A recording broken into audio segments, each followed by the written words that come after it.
Well, so for individuals who do face high property taxes in our local community, this is an issue that actually could be helpful to them to bring down their overall tax burden. At the same time, we want to find a compromise and land on a spot where it is not being abused by high income earners who don't need that assistance. And so what you've been seeing in the SALT negotiations is a raising of the cap from 10,000 up beyond 30,000. That was the latest proposal, but it's still not meeting the needs and demands of folks from New York, New Jersey, California, and other places. And so I think we're going to land somewhere slightly north of that, but there will be income caps on that as well, again, so that individuals who don't really need that assistance aren't in that position to receive those benefits. But you do have to recognize that state and local taxes come in a variety of forms. Sometimes it's income taxes, but sometimes it's property taxes. And so in that instance with property taxes, it might be somebody who is a senior retiring in their home. Their value of the home has gone up significantly over the years, so they're faced with that tax burden,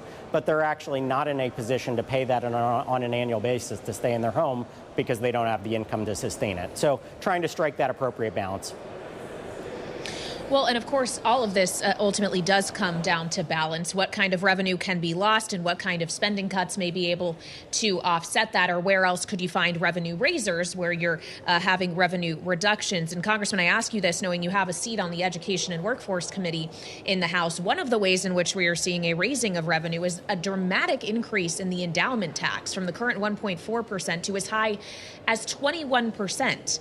What is that going to do to some of our higher educational institutions that, of course, not only serve as educational institutions, but research institutions as well?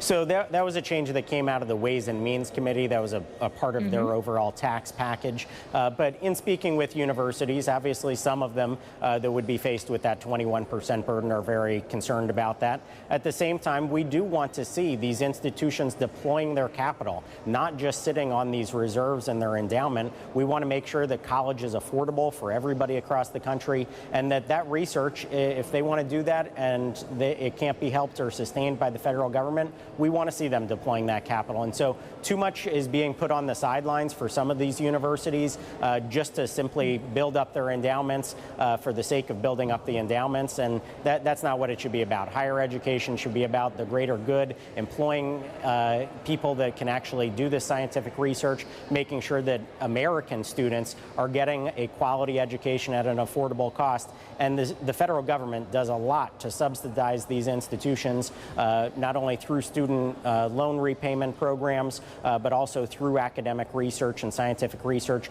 Those are good things, but again, you have to have a balance that's struck, and in some instances, these universities are sitting on too much of an endowment, not deploying that capital to do the things that we would expect higher education to actually be doing. All of this said, Congressman, will House Republicans help the Speaker meet his timeline? Budget Committee tomorrow, Rules Committee Monday, floor vote before you leave for Memorial Day?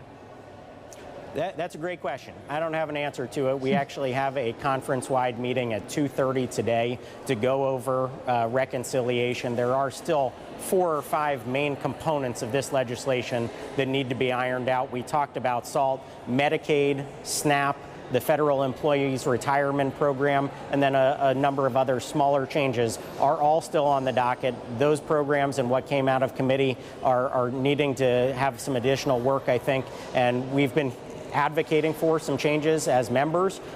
Leadership has been receptive, but now we're going to need to see a manager's amendment in very short order to start making some of these changes so that we can get to a place where we have broader agreement and ultimately get to 218 votes to get it passed through the House.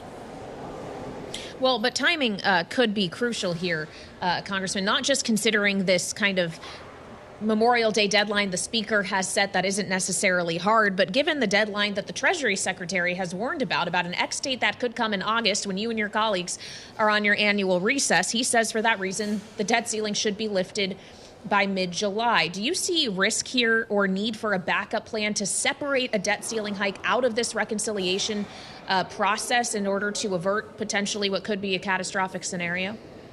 I don't. The debt ceiling should be included in this package, and that timeline that we were given by Treasury does match, I think, even some of the less optimistic timelines for reconciliation to get done. So I think we're still on track to meet that. I don't think there should be any uncertainty about that. But at the same time, the very aggressive timeline that the Speaker set, I think that was a good thing to do. We should be pushing Congress to act. But at the same time, we always, I think, understand that that did give us some wiggle room, some breathing room, that in case things slip in negotiations past that hard deadline up front, we still have time to meet the X deadline in July or August. And so we're on track to do that. I'm optimistic that we're ultimately going to get something done when we'll keep pushing for the Memorial Day deadline, and hopefully we'll get there if those 4 or 5 big main issues that I talked about get ironed out.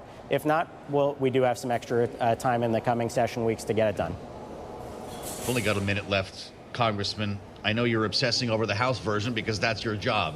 At some point, there'll be a vote. It goes to the Senate. Are you worried about what comes back? Well, actually, I think that should be a key part of our consideration here in the House.